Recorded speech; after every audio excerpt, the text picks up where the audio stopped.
ناظرین، وفا ہو تو ایسی کہ تاریخ میں لکھا جائے، وفا ہو ایسی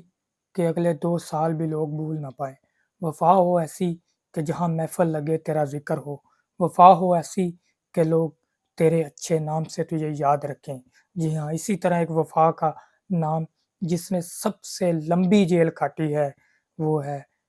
عمر سرفراز چیمہ۔ جی ہاں ناظرین، یہ گورنر آف پنجاب لگائے گئے تھے اور آج ان کی جو حالت ہے آپ نے دیکھا ہے کہ 538 دن ہو گئے ہیں کہ ان کو پابند ثلاثہ رکھا گیا ہوا ہے۔ سرفراز عمر چیمہ کے بارے میں اس وقت کہا جاتا تھا کہ یہ فلاں کا ہے، حالانکہ میں یہاں پہ ایک بات آپ کو بتا دوں کہ یہ ضروری نہیں ہوتا کہ جو ملک میں ہزاروں بار یہ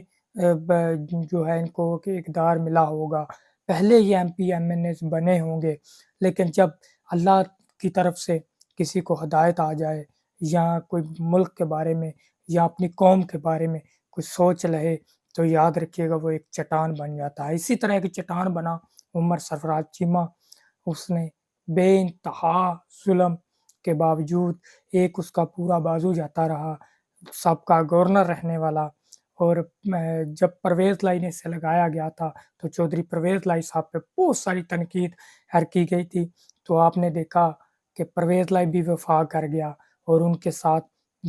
جن کو انہوں نے لگایا تھا ان کو پتہ تھا کہ یہ لوگ پیچھے ہٹنے والے نہیں ہیں، یہ میرے ایسے مجاہد ہیں کہ جو ملک کے لیے لڑیں گے اور ملک کے لیے آگے بڑھیں گے، یہ پیچھے ہٹنے والے نہیں ہیں۔ اسی طرح ہی جو ہے سرفراز عمر چیمہ صاحب وہ بھی بڑی قربانی دے گئے ہیں، اور چیمہ صاحب کو لوگ آج اس طرح سے یاد کرتے ہیں جیسے ٹیپو سلطان کو یاد کیا جاتا ہے۔ یہ ہمارے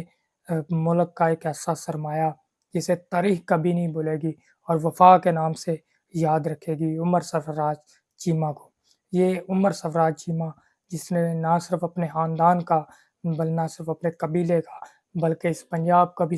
فخر سے بلند رکھا، ایک اتنی بڑی جیل کاٹنے کے باوجود بھی۔ عمر سرفراز چیمہ کے لیے دعا ہے کہ یہ سدا جو ہے وہ خوش رہیں اور سدا اللہ ان کو سلامت رکھے اور بہت جلد جو ہے ان کی رہائی ممکن ہو اور دوبارہ سے اس ملک کی خدمت کے لیے جو ہے وہ کوشاں رہیں۔ اسی کے ساتھ مجھے اجازت دیجیے، اپنا بھی خیال رکھیے گا اور اس چینل کا بھی خیال رکھیے گا۔ اللہ حافظ۔